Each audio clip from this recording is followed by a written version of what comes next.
is estimated that women spend around 18 hours in the field just because they do not know or they are not capable of using agricultural machinery, or it is children who take care about the households, collecting goods and water to sustain their households. It is single mothers who suffer from the consequences of natural disasters, for example floods, when they had to maintain their households after the catastrophe happened. And as I said, migration adds to the vulnerability.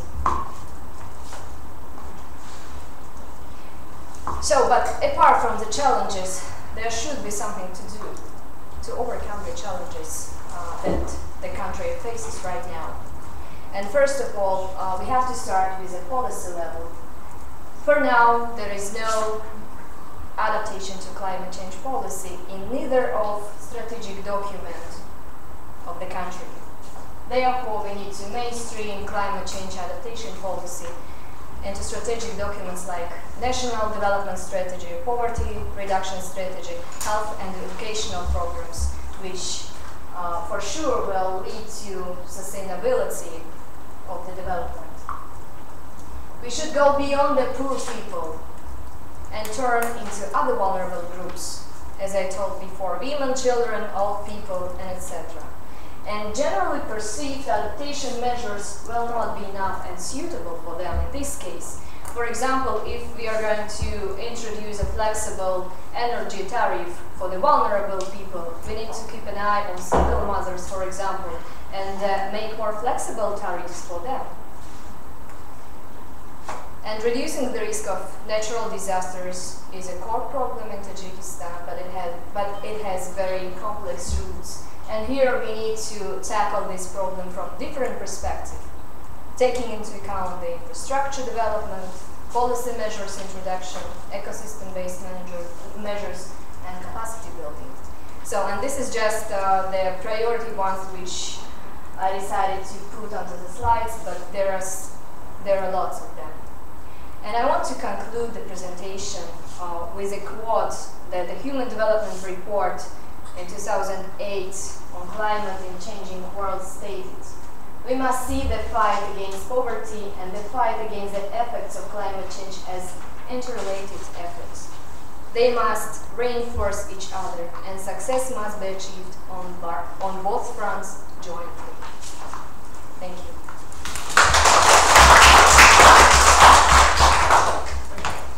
So what do we prefer, to ask questions to the presenter now, or we listen to all five?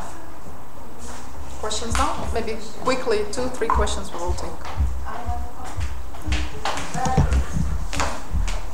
Which one you take? This was really fantastic, and many key issues like malaria is globally and is spreading, and there's no medicine except for biological control, basically because even for DDT they have become resilient.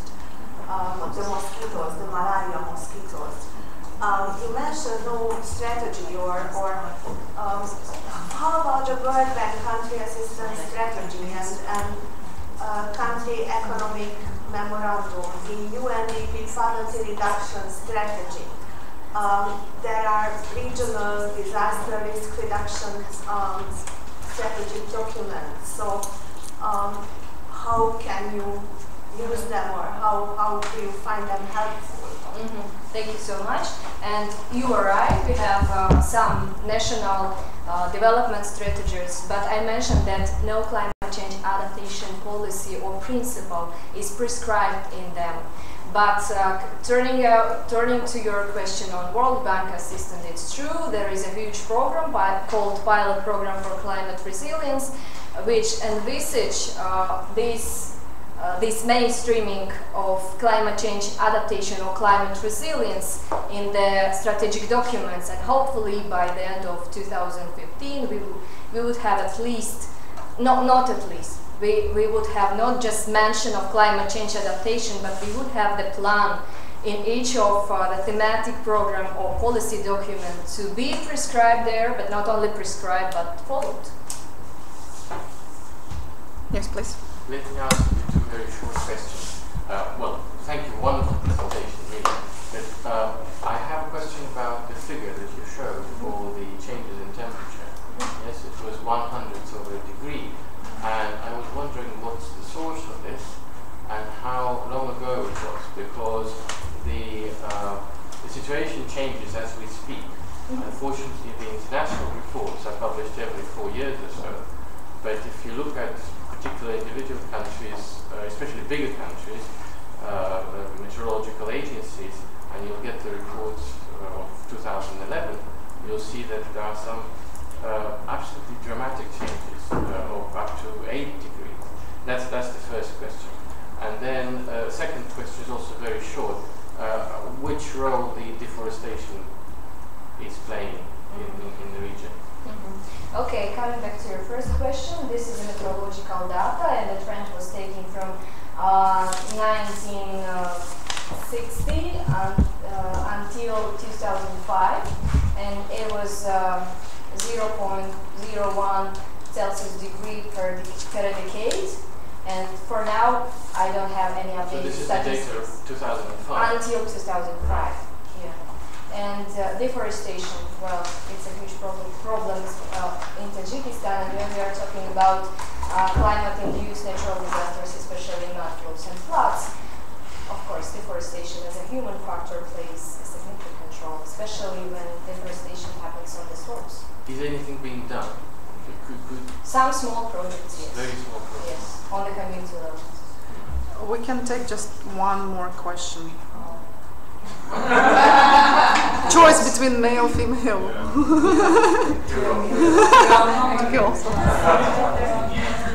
Okay, assuming that you would manage to mainstream climate change adaptations in your national documents, in the strategic documents, which Romania has done in the past maybe 5 years, and we have also a lot of flooding, how would you finance all the projects? Because that's our problem right now. Even though we have it, and even though we know about all sorts of policies and measures that we could take, it's going very slow. And Tajikistan is heavily dependent on donor resources, and unfortunately there is a very limited resources from the state budget that is all allocated for the implementation of any kind of strategy.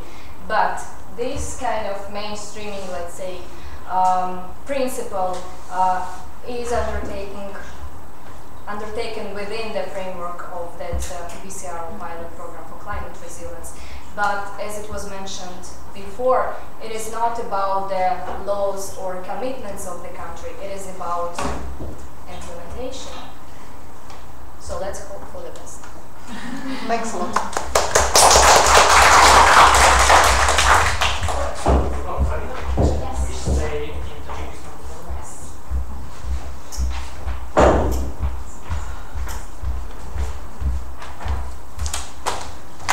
And I would like to tell you that Darina's case study has been chosen by the team from UNDP, who will be teaching tomorrow, to be a case for the whole group discussion. So listen carefully, and later I will distribute to you the whole paper that Darina wrote.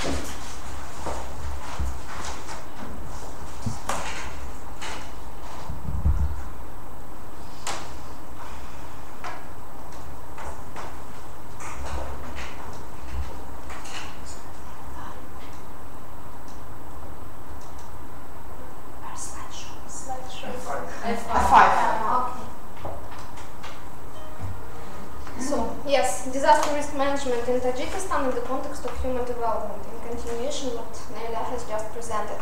Why disaster risk management and how it's linked to the human development? The reason is that Tajikistan is a highly disaster-prone country. Each year, our country suffers from various types of disasters, starting from earthquakes and ending with floods. And of course, it has a huge impact on human development in terms of all three pillars, social, economic, and environmental. That's why I picked this subject. And another reason is that I also used to work in this UNDP disaster risk management program, and I more or less know the subject. I started my case study from the overview of HDI growth in Tajikistan since its independence in 1991. As it has been already mentioned in the morning presentation, then the civil war started that lasted till 1997, that heavily damaged our economy, and the losses were around 7 billion US dollars. But, however, after signing of the agreement on peace in 1997, Tajikistan has entered a new phase of socio-economic development. And as we can see from the chart, now we are not on so bad position as it used to be 15 years ago. It could have been better, but still it's, the level of HDI is quite promising, and I think that, well, we'll be able to develop further. However, despite of these positive trends, we have disasters that happen each year, and this is some statistics for the last 15 years. As you can see, we experience landslides, mudflows, avalanches, earthquakes, floods, droughts, etc., etc. And annually we lose around 28 million per year. And you should agree that, well, this is has a huge impact on the human development in the country. And here we are coming to the lack of capacity in the country to respond to disasters. It's obvious that under such circumstances and conditions, disaster preparedness and mitigation should be one of the country's priorities. However, in the state budget, disaster risk reduction issues do not represent more than 10%, and as it's usually, disasters usually happen in rural areas, and rural population are the most vulnerable part, and well, therefore, it's very important to mitigate and to address these issues. And I have identified 3 problems that, to my point of view, and not only to my point of view, but there was a mission from United Nations some 5 years ago that have identified the same problem. So the first problem, as I already said, lack of funds in the state budget. The second problem, lack of certified specialists. Most of the specialists who are currently working in the Committee of Emergency Situations are of engineering or military background. For instance, the first chairman of the committee was ex-leader of Tajik United Opposition. That position was presented to him by the president in the honor of signing the agreement on peace. Current minister, chairman, is ex-leader of Minister of National Security. So as you see, Tajikistan is lacking of certified specialists. And the third problem is, as a result of these 2 problems, lack of strategic planning for disaster risk reduction and response. However, the situation is not so bad. The government, in close cooperation with UNDP and other international organizations, they are working on these 3 problems. For example, on the third problem, in 2010, there was a national disaster risk strategy adopted for 5 years, and hopefully it will address all disaster risk reduction and mitigation issues. And as you can see, these 3 problems represent high risk for human development in the country. Why it's important for human development? These are the most deadly and catastrophic earthquakes happening in my country. As you can see, Saras earthquake, even though happened more than 100 years ago, currently it represents a huge threat for the whole country, Central Asia region. Why? Because the earthquake triggered a huge landslide that covered the village and the river. As far as I remember, it blocked the valley, and then the Saras Lake has formed, and in case of its breakthrough, the whole country, Central Asia countries, would be covered by this flood. Haiti earthquake also killed 20,000 people in my country, and the most recent earthquake happened in 1989.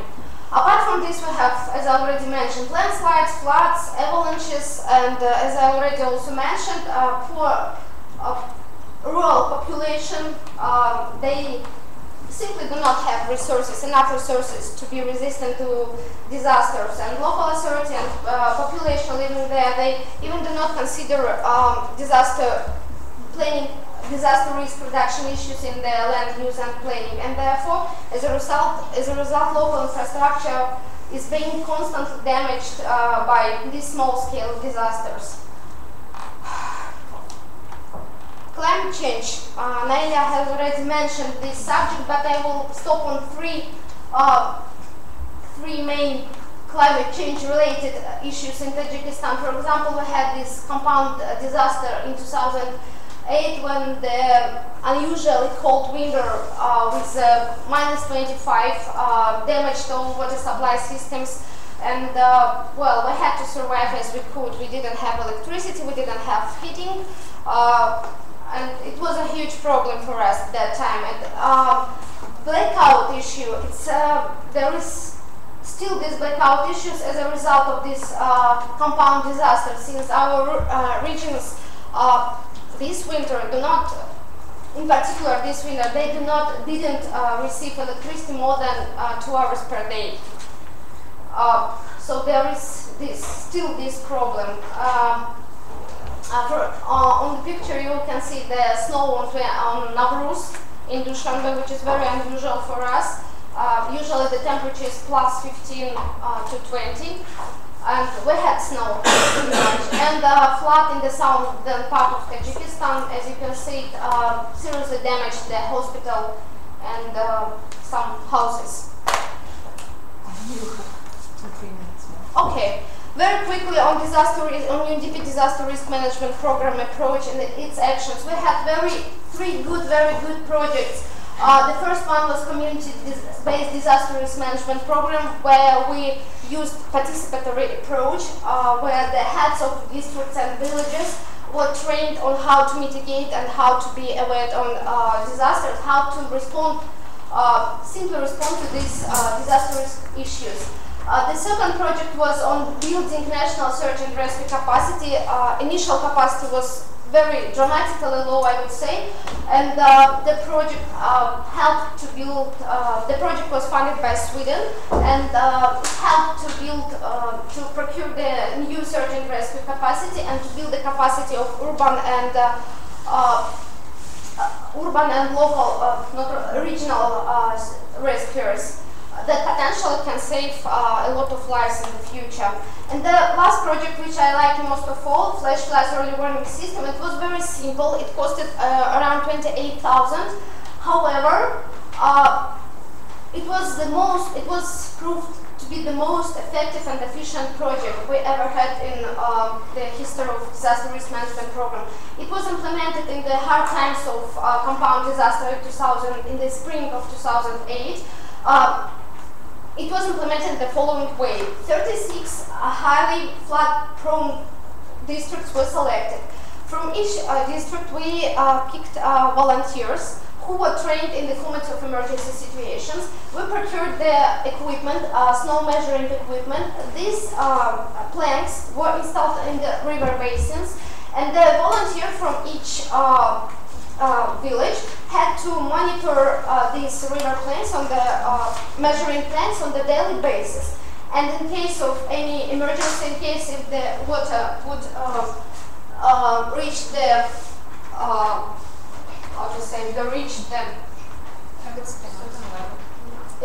they reach the level of high risk level, he would immediately call to the Committee of Emergency Situations, and they have had time to evacuate people. So this is very briefly about these three projects, and as you can see, there is a conclusion that disaster represents main threat for human development in the country, because it leads to human losses, environmental losses, and financial losses. That's it. Thank you. Questions? Go ahead first. You go ahead. Yes, you. Well, thanks a lot for this amazing presentation, but I'm interested if in budget, as you said, there are no sources for risk management programs. Does the private sector play any role? I'm afraid is it actually No, private involved? sector is not involved. And is there any steps taken to attract private sector? Yes, but it's done mostly in cooperation with UNDP and the Committee of Emergency Situation. They try to attract, to engage private sector, but with no success. We had very interesting example a couple of years ago where one of the mobile companies, we engaged them to distribute SMS to the population, saying something like be prepared to the disasters and blah blah blah. And the impact was huge actually, because there was a rumor in the winter that this night is going to happen a huge earthquake, and the whole population went out from their houses and spent the night staying in the street and waiting for this earthquake. So this example proved to be not so effective. But we tried, yeah. It's amazing. It's very funny because it's very difficult to predict earthquakes. So Yes. maybe this was against some other a competitor, of that private sector. We didn't expect such reaction. I rather another question. I'd like to say something, an additional layer to vulnerability groups, rural, elder, women, whatsoever. Within that, I made research, always the poorest people who have no telephone, for obvious reasons. It's worth to look at in all those strata of vulnerable groups, how much are the poor and how to help them in this disaster risk reduction management. Yeah, exactly. Okay, please. I think it's a very good topic. But I just wanted to find out, the work we did, is it related to Care International? No, it's UNDP. Okay, Care International is doing a similar thing in my country, where communities are mobilized and they prepare disaster prevention plans.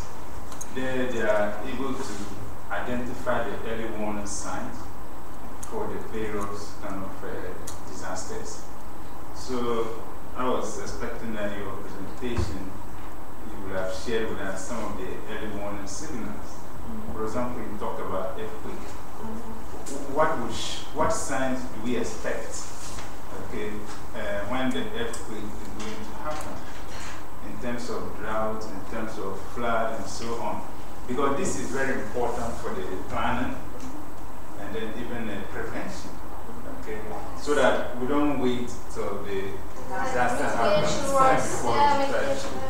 Yeah, so the early warning signals. Yeah, it was proved by the kitchen that basic mitigation works, if could have been carried out in advance, can potentially save a lot of, houses, administrative buildings, etc., etc. So yeah, mitigation is one of the highest topics in the agenda of Committee of Emergency Situations.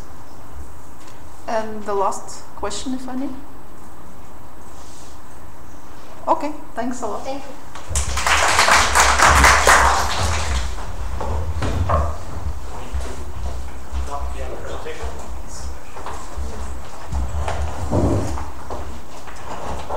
Lydia.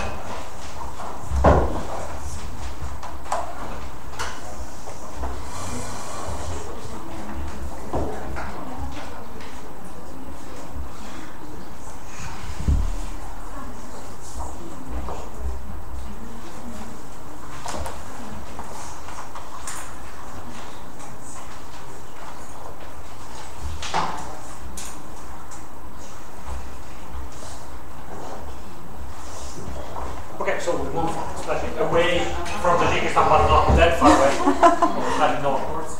Yes. Okay. Good afternoon, my name is Bika Musakulova, and today I'll be presenting my case study on the environmental challenges to sustainable human development in the Kyrgyz Republic. I'd like to start off with the words of Peter Myshlinsky, who was saying that the methods and the processes of economic growth must ensure the survival of a sustainable ecosystem that can last for generations. Now, in the case of Kyrgyzstan, these are the three pictures of Kyrgyzstan. My major question for the case study is how can we do what Peter Mushlinsky is suggesting? How can we preserve this beauty, all of the natural abundant resources that we have for the generations to come, as to ensure intergenerational equity? And this is the major question of today's presentation, and as part of it, I will be looking at the general information on Kyrgyzstan and sustainable development in the country to give you a short introductory note. And then I will basically concentrate on environmental challenges to sustainable development, looking at regulation, enforcement, and problems with it. Okay. So just quickly, Kyrgyzstan was annexed to Russia in late 19th century, became part of Soviet Union. Then now we are independent. The population is a little over than 5 million people. As you can see, we border all of the countries like Kazakhstan, just recently mentioned, Tajikistan, China, Uzbekistan. We're quite small, but nevertheless, we do have many problems, and those are related to environment. So let's take it. Okay, before we do that, this is, I'm afraid it's not as visible, but this is the Human Development Index from 2011. Kyrgyzstan is ranked at number 126.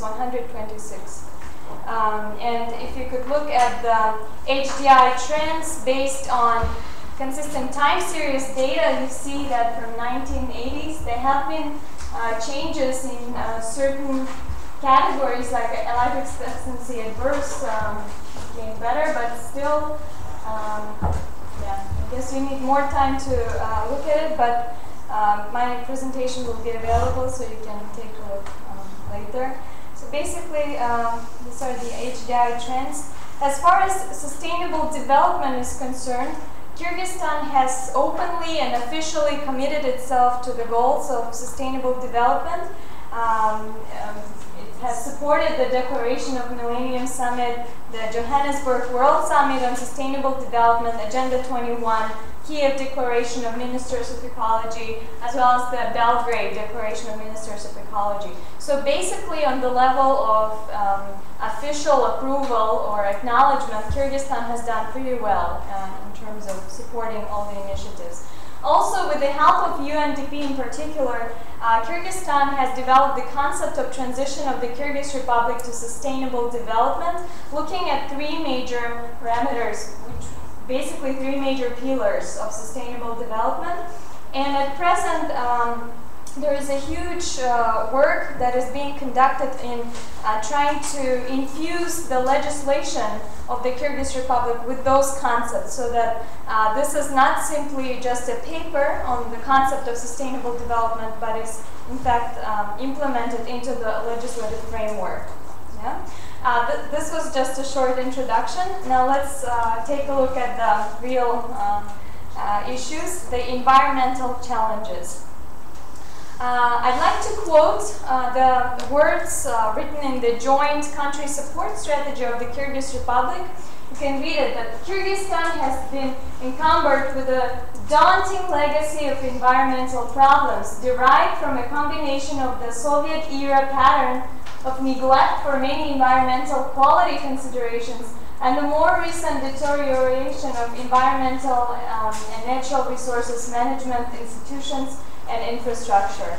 As presented today by Matteo, you've seen that in fact there have been many this problems related to Soviet-era pattern of neglect for some of the issues, like too much concentration on one particular field of economy with neglect to others, so there hasn't been much interplay in terms of sustainable development, and as a result, now we are experiencing a number of problems.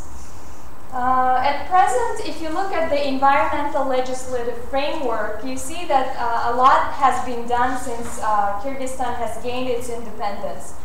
We do have a developed body of laws and regulations on environmental issues.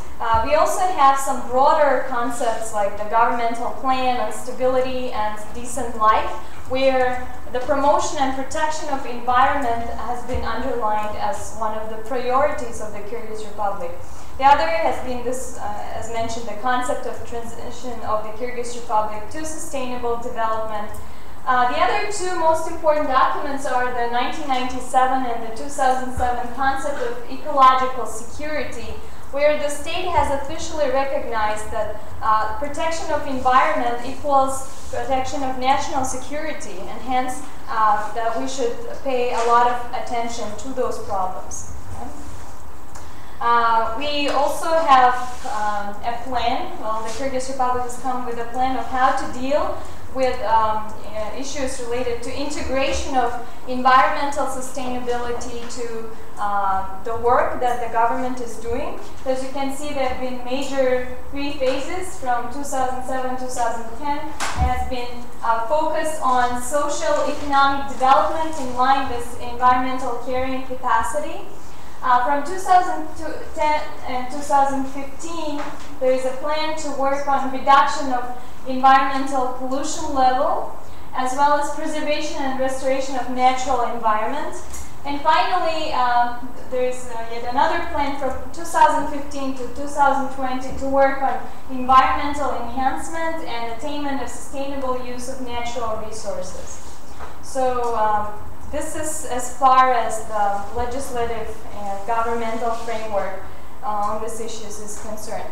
As far as the international level, we are party to many international conventions and agreements related to environment, as you can see right here. Okay. As Kyrgyzstan is open to issues related to environmental protection, it's also cooperating with a number of international organizations. And over the years since independence, there have been numerous projects related to the protection of environment in certain fields. And here's a list of just several so that you could have a look at it. So some are funded by EU, Asian Development Bank, European Bank, UNDP, and many other organizations. All right. Yeah. 5 minutes? Yeah. Okay, couple. Well, nevertheless, despite all of the achievements that we have so far, the problem is that, have you ever heard of the concept of sleeping law? Law that is, basically it's almost like law, but it's sleeping, it's not active, it's not being implemented. So in essence, we do have everything nicely written, but when it comes to implementation and enforcement, we have huge problems because there is lack of funding, lack of government will, and lack of initiative. Basically, as a result, we do have such environmental problems. I'll just skip and mention the most important ones. Like, we do have problem with like environmental constraints to farm productivity, problems related to water quality, solid waste disposal, and issues related to overall energy inefficiency, in the context of regional. And finally, I would like to finish off with one example to illustrate one of the most serious environmental problems in Kyrgyzstan. We are having problems with hazardous waste. As you can see, Kyrgyzstan has generated a lot of tons of hazardous waste, and for example, one of the cities and towns in Kyrgyzstan, Mailusu, is in the top 10 ecologically most like polluted towns in the whole world. So the problem with this waste is that it's located in tailings ponds which are not properly covered because we don't have money to properly cover them, or when investors come, they don't really care and they use maybe cheaper materials. So as a result of these cracks, we do have earthquakes, as a result we have cracks. This flows into the river. So this is Aktus River, and as you can see, this radioactive water then leaks into the river. People drink and use that water. As a result, they have significant health problems, especially in that region. the major concern, we haven't had it yet, but the major concern, and this is the final slide, is here. As you can see, Kyrgyzstan has a lot of rivers, and those rivers, this Narin River, flow and become Sirdarya and flow into Uzbekistan. We have rivers flowing into Kazakhstan, and the problem is that with all this hazardous tailings ponds and hazardous waste, we have this horrible possibility of that waste leaking into the waters and then contaminating not just Kyrgyzstan but also the whole Central Asian region as a result. I'd like to finish off with the words of like some leading scholars who say that basically when you look at the problems, you have to not just look at the individual trees but at the forest. You have to see the global picture. So my presentation might have been just on Kyrgyzstan today, but if we look at the implications of what environmental challenges have for the whole Central Asian region, we see that they are immense. And therefore, it's excellent that we have this interplay and in fact, communication with colleagues from Tajikistan, and that hopefully, despite the lack of initiative on the governmental level, we will be able to cooperate and solve a number of problems related to environmental challenges in the future. So thank you very much. Thanks a lot, and questions, please? Can I ask you a question about the waste? Yes, yes. Do you have any idea what happened in Kyrgyzstan in 1997 when the waste increased by 10 times in 1 year and stays at that level till now? So what happened? Well, I don't know if you've heard about the cyanide spill. We did have, we had a famous Canadian corporation investor in Kyrgyzstan, it's called Kumtor, and basically there was a huge accident in, like if you look, it's on this lake.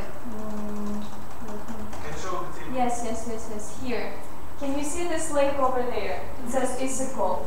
So there are rivers flowing into the lake, but none of the rivers flows out of the lake. So it's basically a closed lake in the mountains. And we had this huge catastrophe with cyanide. The driver just fell asleep on the road, apparently, and this cyanide, tons and tons of cyanide were put into the Issyk Lake. There have been attempts to say, some scientists say that cyanide is not dangerous and that basically nothing happens. And other reports say that, that this had a great complication for the population's health. And nowadays what happened was the people got some compensation, but much later, way much later. And so far, I have swam in that lake after the spill, and so far I don't have problems, but definitely this, there is huge concern over how to deal with hazardous toxic waste in a proper manner.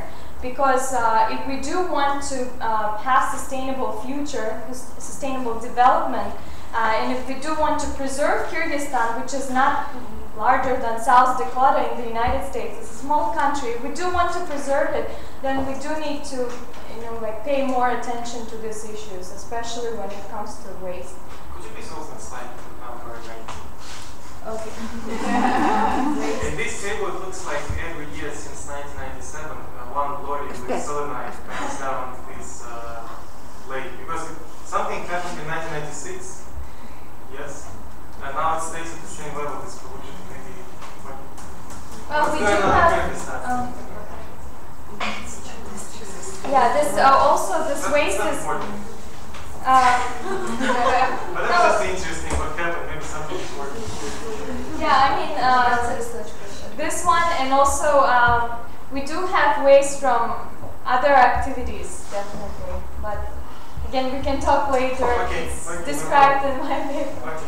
Yes. Last question. My question would be, since your waste are also affecting significantly, as you mentioned yourself, the whole region, or can affect. Can affect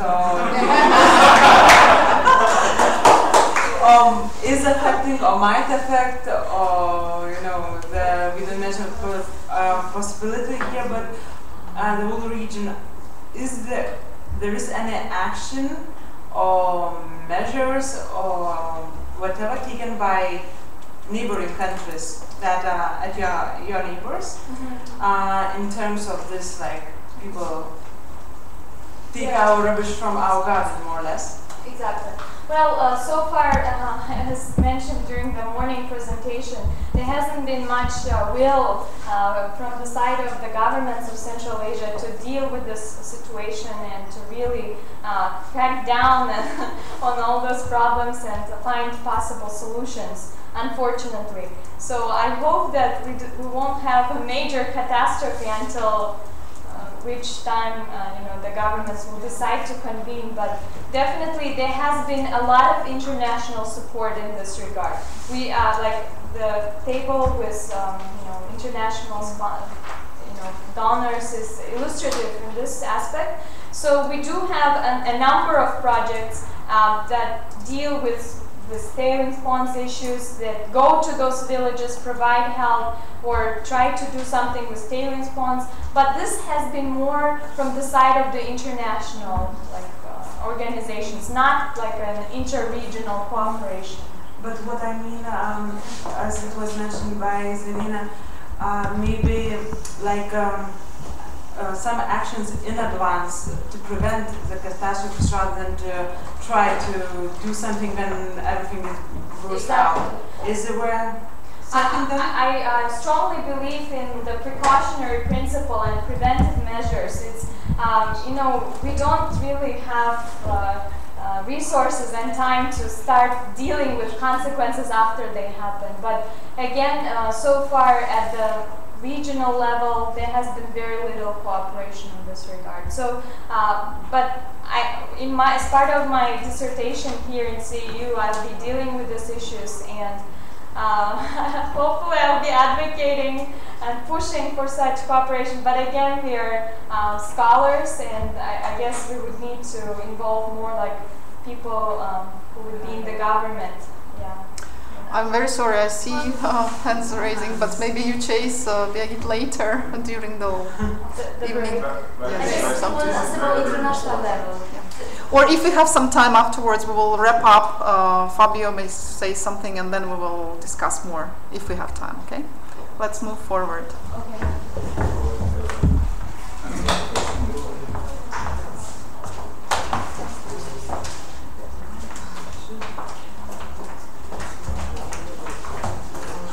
Dear classmates and colleagues, let me introduce my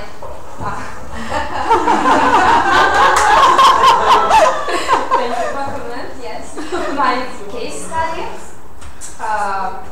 It partly corresponds with the lectures of yesterday about indicators of sustainable development, about multi-criteria analysis, and of course the topic of today, environmental facet of sustainability. So, Volgograd region is very well known and recognizable by this monument, the motherland and Mamayev Kurgan. Why I choose this, let's say, local approach in measuring or understanding sustainable development? Because there are a few reasons. The first reason is that Russia is a huge country, and even in United Nations development reports was mentioned that there are great differences between natural and social cultural conditions in various subjects of the Russian Federation. Another thing that by several scientists, Russian scientists, was mentioned that even in one region there are so many differences between poor municipalities and rich capital cities that sometimes behind the average regional indicator we cannot see these inner differences. And in my case study I used the bottom-up approach. So it means that I analyzed available data from the, let's say, low levels, from local levels. And the main objective of the case study was a setup of indicators appropriate for estimation local sustainability. And I used several principles of these indicators. That indicators should reflect the priorities, and these priorities were set up by programs of my region. Information about indicators should be presented in statistics, otherwise it will be not possible to compare small municipalities with each other. Indicators should be uniquely interpreted, and the list of indicators should be minimal but sufficient enough to accurate assessment. I don't know, maybe not everybody knows where is my region located. It's the southwest part of Russia, and it's quite close to Caspian Sea. The area of Volgograd region is 113,000 square kilometers, which is approximately even a little bit bigger than the area of Bulgaria. This is much more bigger than the area of 3 countries of Benelux, and it's twice bigger than Croatia, 3 times bigger than Switzerland, just to make a comparison. The population, but at the same time, the population of the region is just 2.5 million people, what is 10 times less than a country of Benelux. The density, average density of population is 23 people per square kilometer. The main industry is chemical, heavy engineering industry, oil processing, and production of hydroelectric energy. And also, of course, agriculture, wheat, barley, rice, sunflower, corn. On this, 78% of the whole territory of the region is rural areas. There are 33 municipalities, but on this area, what is 78%, lives around 20% of people. The rest of the people lives in 6 major cities. In order to estimate the level of, let's say, environmental sustainability, I chosen several indicators. I tried to do not a big list of indicators, because it's quite difficult to interpret the result having a lot of indicators. For example, for Russia, it's a well-known assessment consists of 42 indicators. But inside of this list, there are so many what cannot be used for regional differences. So I choose, maybe this graphic is quite, this table is quite simple. So I choose the component of environment, atmosphere, hydrosphere, lithosphere, and biosphere. And to all of these components, I suggested sort of criteria or indicator. This is pollution of the air, pollution of water resources, use of the land, and anthropogenic pressure. That was not just I chosen it because I have a certain statistic. No, all of these problems was mentioned in a report for regional development, and pollution of the air is a very significant problem of my region because it's a very developed chemistry industry and metal industry. Then hydrosphere, water resources. The core of my region is Volga River, and moreover, this is the end, let's say not end, but Astrakhan more. This is the downstream regions, so it accumulates all the waste what is going from up to down, and all the citizens drink water from Volga or other small sources of water. lithosphere is a use of land. I indicated this with waste production. I also had a look on the trend, and the waste accumulation of waste is growing every year. Biosphere and anthropogenic pressure is the ratio between level of anthropogenic load to the nature of potential. If you will have maybe some questions how I estimated this, I will be pleased to answer. In my methodology, I used the document criteria of ecological problems that was published in 1992. Why so old? Because nothing new was published in this in this sphere. Then I used multi-criteria analysis, which is based on the system of weight. Weight is a quite subjective topic and is all the time is arguing why you use this weight or another weight. I based on my own sociological survey and also on other papers in this for this method. For example, here is an example of map as a distribution of average amount of emission to atmosphere per district, and even had a look on this chart, the emission to atmosphere, it seems that it's going down, but in fact there is not a big difference between it's going up and down, so it's necessary to see what will be in the future. Then the same charts we have for water resources and for waste production. You can see that waste is a rate of that tempo of recycling is going down, but the waste production is going up. Finally, that's not visible. Okay, I will try to explain. Finally, it was composed this map where were 4 clusters of regions, and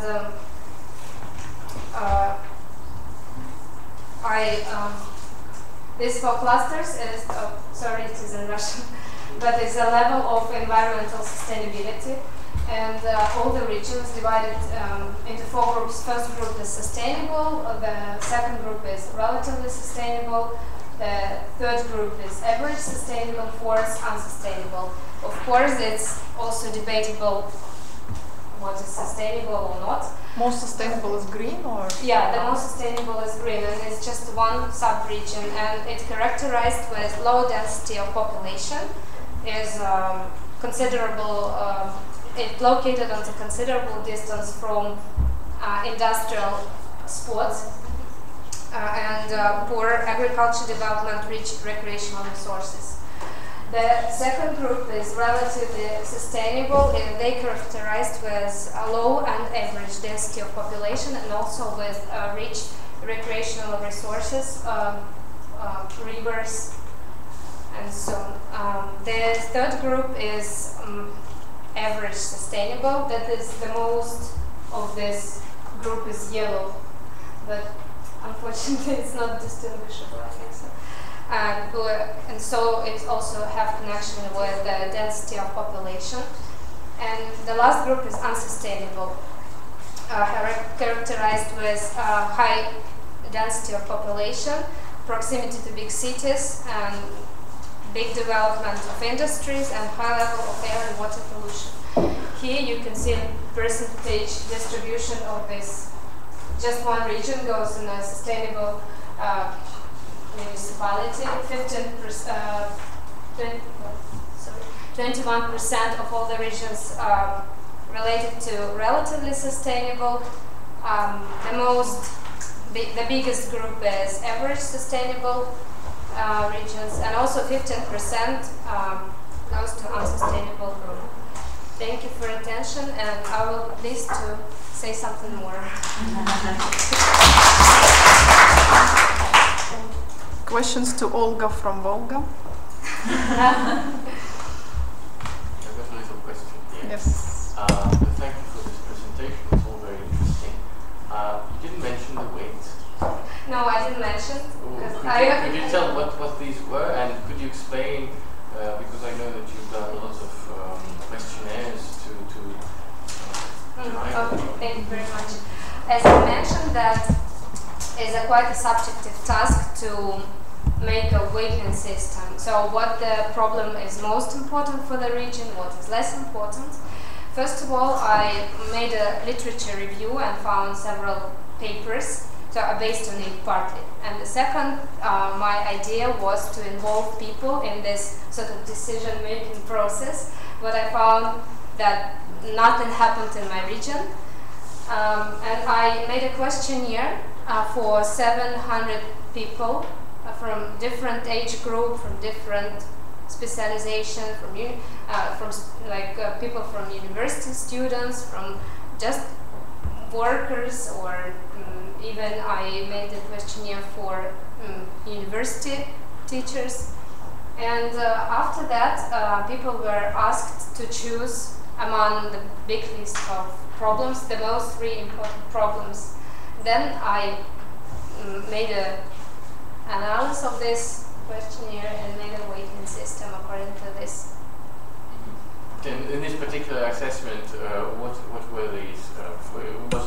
Was atmosphere considered to be most important, or solid waste, or water? Okay, I didn't put the table of how I put this weighting. Yes, people were a lot concerned about pollution of the air. Around 35% of people replied as the most important problem. Also, the same percentage was to water for waste, and a little bit less distributed between 2 problems is the like water pollution and degradation of land. What was the weight of this survey? I mean, does you make a conclusion, the final conclusion based just on survey results, or you just have 50-50 of your overall calculations? Yeah, okay. I can tell you that it's a subjective process, and it's up to a researcher what the way he or she used. I used both methods, so it's not like 50-50, but in my case it was completely corresponding to the to the literature what I used, like to the other researchers' investigations. So, did I reply or not? No. Okay. So you made this survey. Yes. Then you calculated it, and then you made just results, or you made survey, you made some additional calculations. I mean, not based on survey, and then you combined that somehow, and then made this 4 regions. I'm just asking. Okay. So you asked about methodology. Maybe I can draw very fast. I'm just asking what is the weight No, of it's this not survey. because the survey is just a way to define weights of the problem. So I had, let's say, in my research 4 problems, 1, 2, 4. And I had, according, based on the official statistic, I had 1, 2, 3, 4, I had, let's say, minimum and maximum what I could find for the 10 last years. Let's say I had intervals. It's just not the same as I had, but for example, yes, 4, 6, and 6, 8. Then I was curious, and all of my digits, all of my statistical data goes to this part or this interval and this. Then I was just curious: are all these problems the same? I mean, are they equal? Do they have equal importance for citizens? In fact, not. People are more interested, let's say, and more not even interested. They are more aware of pollution of the air because maybe it has direct impact on their health. And they were, let's say, I had 100% of respondents. 35% replied that yes, the pollution of the air is the most important. Then I made a weight For this problem, this. For the other problem, let's say this. So it was a weight. This. So they were not equally distributed. It's a methodology. Okay. Thanks, Olga. I think we already had lots of time for you. And our last case for today, Vera, please.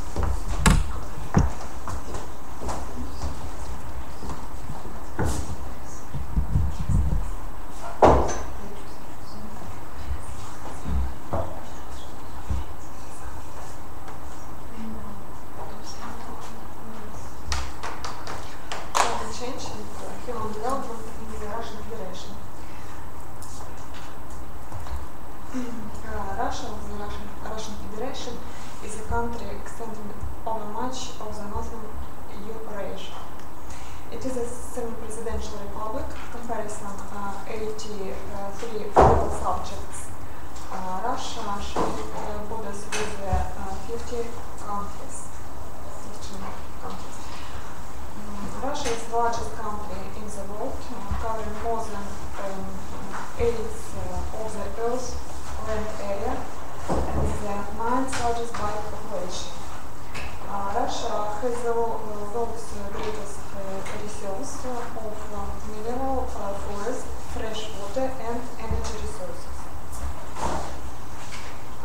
Over the past 150 years, the average annual temperature varies considerably with the trend towards warming.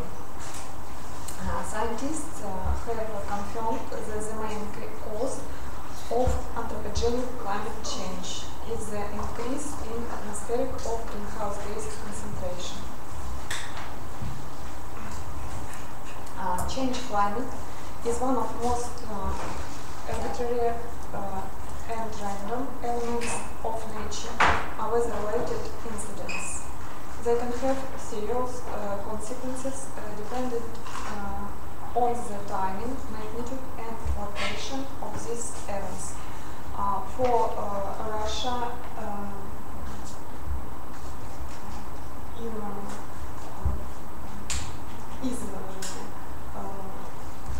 flood, drought, and wildfire incidents or disasters. According to International Disasters Database, climate change is the most evident negative impact on human development. Much of Russia is located on the Asian side of the continent. Over the past 30 years, we have had 139 natural disasters, affecting more than 4 million and killing about 60,000 people. Drought in 2003 year is largest number of victims in Russia from the natural disasters over the past 30 years. Similarly, drought in 2010 causes economic damages more than $11 billion.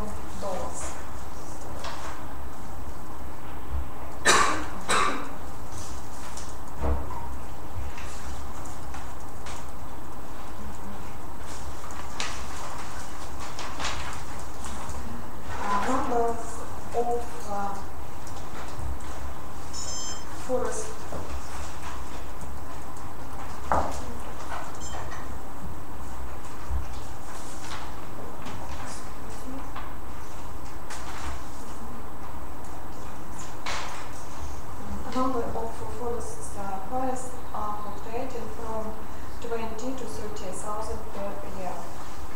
Fires for reasons of the occurrence by natural factor about 10%. Now Russia has the most powerful grouping of forces and means to combat wildfires in the history. As a result, in 2011 years, managed to define settlements with a population of over 12 million people. The most severe floods happened in these years. About 2 million people were affected. Mainly floods in 2002 years killed 167 people. The climate change negatively affects some of the most fundamental priorities for health.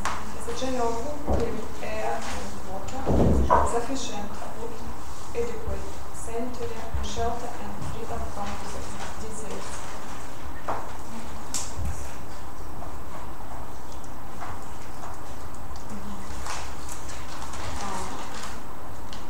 In this slide present influence of climate change on human development. Climate change, consequences, and how influence on human development.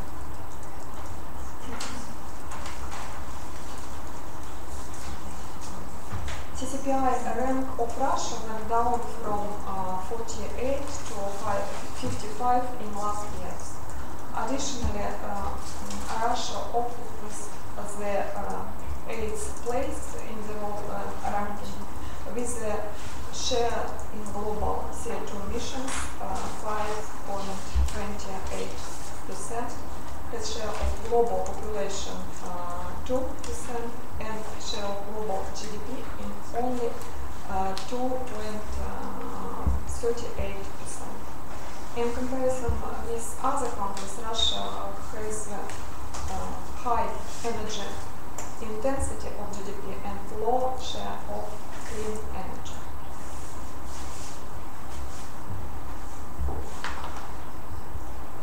Yes.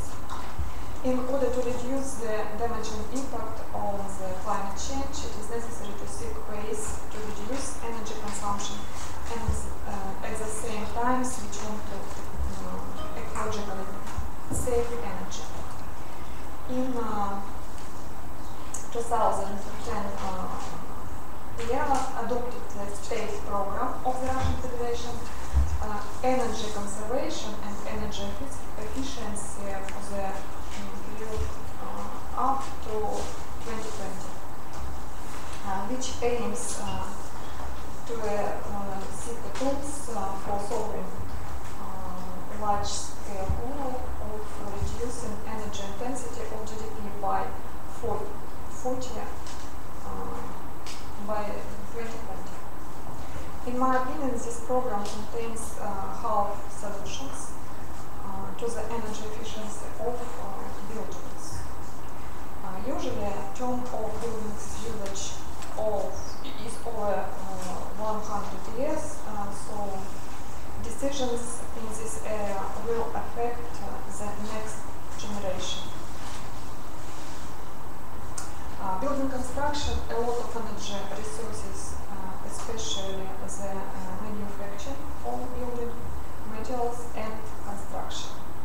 According to the International Energy Agency, buildings are responsible for more than 40% of the world's total primary energy consumption and for 24% of global carbon dioxide emissions.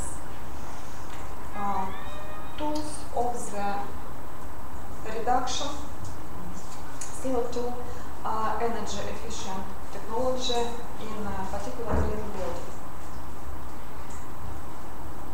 It uses less operating energy. Embodied energy has assumed much greater importance and will make up as much as 30% of the overall life cycle energy consumption.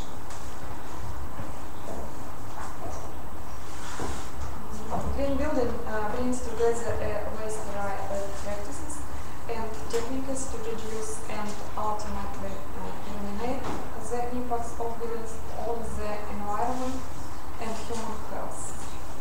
In Russia, state investment management can spend only as a result tendering. Nowadays, the only tender criterion applied is minimal upfront costs.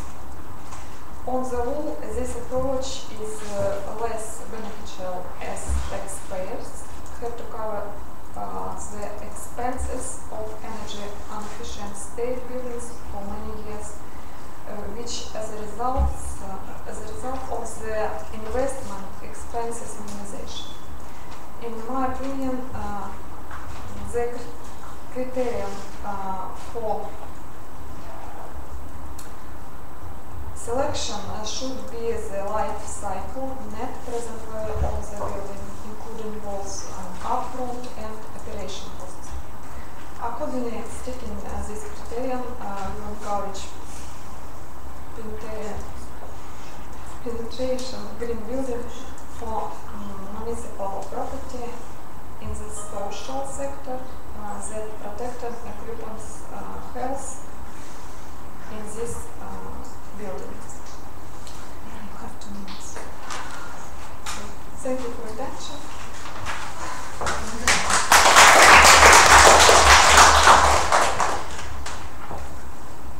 Questions, comments, remarks?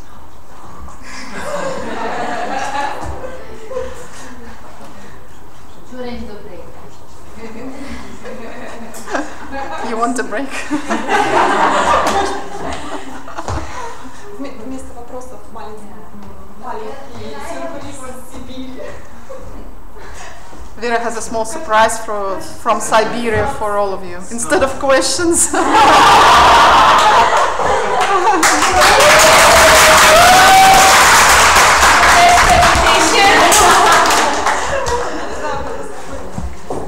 Начать так другое. Аккуратнее.